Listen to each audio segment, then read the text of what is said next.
किसान, खेत और खजाना। बहुत समय पहले की बात है। एक छोटे से गांव में रामू नाम का एक किसान रहता था। रामू के पास एक छोटा सा खेत था और वह दिन रात अपने खेत में मेहनत करता था। उसकी मेहनत से उसकी फसल हमेशा अच्छी होती थी और उससे उसका परिवार ठीक तरह से चलता था। रामू के 2 बेटे थे, मोहन और सोहन। दोनों पढ़ाई लिखाई में अच्छे थे, लेकिन उन्हें खेत के काम से कोई लगाव नहीं था। वे सोचते थे कि खेती का काम बहुत कठिन है और इसमें ज्यादा पैसा भी नहीं मिलता। रामू जानता था कि उसके बेटे खेती के काम से दूर भागते हैं, लेकिन वह चाहता था कि वे उसकी तरह मेहनत करना सीखें।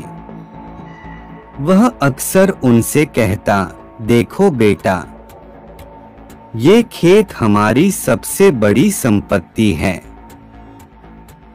जो मेहनत इसमें लगेगी वही असली खजाना होगी। लेकिन मोहन और सोहन उसकी बातों को हल्के में लेते और उसकी बातों पर ज्यादा ध्यान नहीं देते। रामू की बीमारी। समय बीतता गया, रामू बूढ़ा हो गया। एक दिन उसे गंभीर बीमारी ने घेर लिया। उसकी हालत बिगड़ने लगी और उसे लगा कि अब उसके जीवन का अंत निकट है। एक दिन उसने अपने बेटों को बुलाया और कहा, बेटा, मेरे जाने के बाद ये खेत तुम्हारा होगा, लेकिन इस खेत में एक बड़ा खजाना छिपा है। तुम्हें वह खजाना जरूर मिलना चाहिए। खजाने का नाम सुनते ही मोहन और सोहन की आंखों में चमक आ गई। उन्होंने सोचा कि शायद पिता ने कहीं जमीन के नीचे सोने चांदी या कीमती गहने छिपाए होंगे। दोनों ने रामू से पूछा, पिताजी, वह खजाना कहाँ छिपा है? रामू ने मुस्कुराते हुए कहा, खजाना इस खेत में कहीं गहरा दबा हुआ है, लेकिन इसे पाना आसान नहीं होगा। इसके लिए तुम्हें पूरा खेत खोदना होगा। खेत की खुदाई। रामू की मृत्यु के कुछ दिनों बाद मोहन और सोहन ने खेत को खोदना शुरू किया।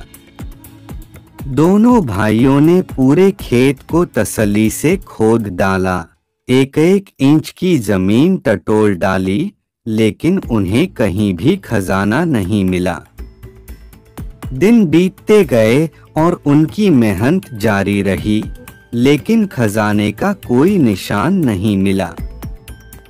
जब पूरा खेत खोद लिया और उन्हें कोई सोना चांदी नहीं मिला, तो दोनों निराश हो गए। मोहन बोला, पिताजी ने हमसे मजाक किया होगा। इस खेत में कोई खजाना नहीं है। सोहन ने भी सहमति में सिर हिलाया।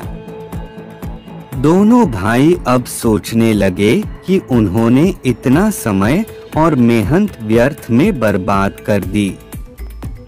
खेती की शुरुआत। खेत तो अब खुद चुका था और उसमें फिर से खेती करने का समय आ गया था। दोनों ने सोचा, चूंकि खेत तैयार है, क्यों न इसमें फसल बोई जाए। उन्होंने खेत में बीज बो दिए और देखभाल करने लगे। चूंकि मिट्टी अच्छी तरह से तैयार हो चुकी थी और वे खेत की देखभाल भी अच्छी तरह से कर रहे थे, इसलिए फसल बहुत ही अच्छी हुई। जब फसल तैयार हुई और बाजार में बेची गई, तो उन्हें इतना पैसा मिला जितना उन्होंने कभी सोचा भी नहीं था। अब मोहन और सोहन को रामू की बातों का मतलब समझ में आने लगा था। असली खजाना। दोनों भाइयों को अब यह एहसास हो गया कि उनके पिता जिस खजाने की बात कर रहे थे वह सोने चांदी का खजाना नहीं था, बल्कि मेहनत और लगन का फल था। खेत की खुदाई और खेती में उनकी मेहनत ही असली खजाना थी। रामू ने उन्हें यह सिखाया था कि जमीन से खजाना निकालने का तरीका सिर्फ मेहनत और परिश्रम है। नई शुरुआत। अब मोहन और सोहन ने यह ठान लिया कि वे अपने पिता की तरह ही मेहनत करेंगे और खेती को अपना जीवन बना लेंगे। उन्होंने खेत की देखभाल पूरी निष्ठा और मेहनत से की। उनकी मेहनत से हर साल फसल अच्छी होने लगी और वे गांव के सबसे सफल किसान बन गए। उनके खेत की उपज इतनी बढ़ गई कि आसपास के गांवों में भी उनकी चर्चा होने लगी। कहानी की सीख। यह कहानी हमें यह सिखाती है कि असली खजाना मेहनत और कर्मठता में छिपा होता है।